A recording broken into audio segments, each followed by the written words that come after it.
Ever dreamed of living in ancient Rome? The togas, the forums, the constant threat of death by dysentery? No? Well, get ready, because today we're finding out why you wouldn't survive ancient Rome. Most Romans didn't have indoor plumbing. Well, let's just say a lot of night soil ended up in the streets. And if you think that's bad, imagine brushing your teeth with urine. Yep, ancient Romans believed it whitened them. Speaking of hygiene, the Romans loved lead. A lot. They used lead for piping, for cookware, and even as a sweetening agent in their wine. And what does lead do? It makes you slowly, painfully, and quite madly go insane.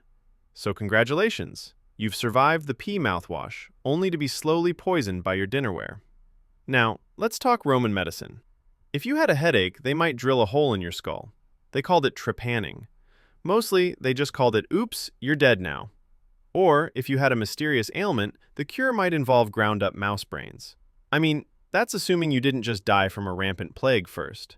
Cities were crowded, sanitation was terrible, and the word virus meant something we can blame on the gods. So, welcome to Rome. Enjoy your life expectancy of 35.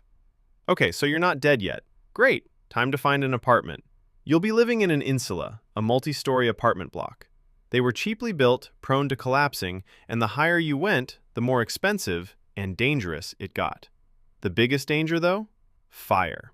These insulae were basically giant vertical stacks of kindling. You see, Romans relied on open fires and lamps for heat and light. It was a statistical guarantee, really. When a fire broke out, it spread instantly. The fire brigade? Run by a guy named Marcus Licinius Crassus, who was less interested in saving lives and more interested in real estate deals. He'd only put out the fire if the owner sold him the burning property for pennies. So, you either watch your house burn down or sell it to the Roman equivalent of a cartoon supervillain. And then there's traffic. Imagine a Roman street at rush hour. Chariots, wagons, pedestrians. It was utter chaos. They even banned wheeled vehicles during the day to clear the roads. But what about the nightlife? That's when the carts came out. Imagine trying to sleep with the sound of bronze wheels grinding on cobblestones all night.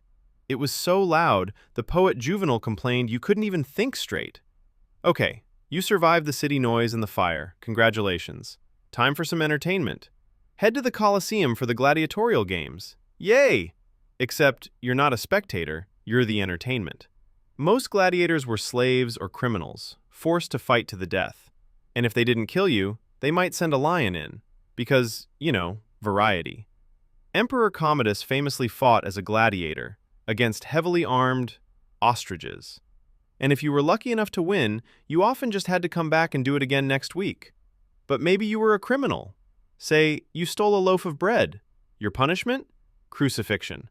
Not for murder, for shoplifting. So, let's turn to food. You'll be eating garum. It's a fermented fish sauce made by leaving fish guts out in the sun for months. They put it on everything. It was basically the Roman ketchup, only it smelled like a 1,000-year-old gym bag. And while the rich had banquets, the poor ate a lot of porridge and gruel. Banquets for the rich involved eating until you couldn't move, then vomiting so you could keep eating. They even had a special room for it, the vomitorium. Though it was actually an exit, the point still stands. So, if you managed to avoid the lead poisoning and the lions, you might just die from being utterly disgusted. Let's talk about social classes.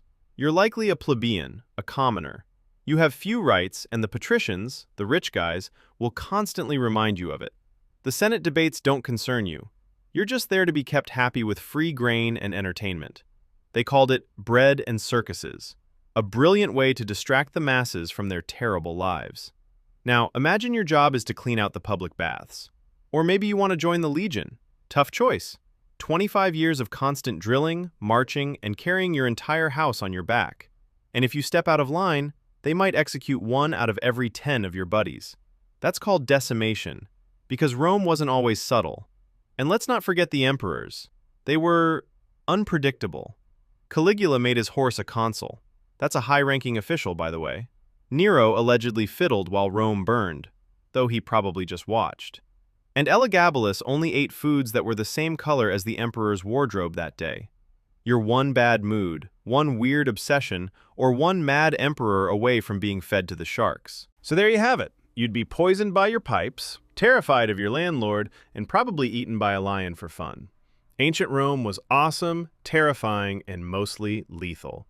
Now go enjoy your indoor plumbing, safe water, and boring Senate.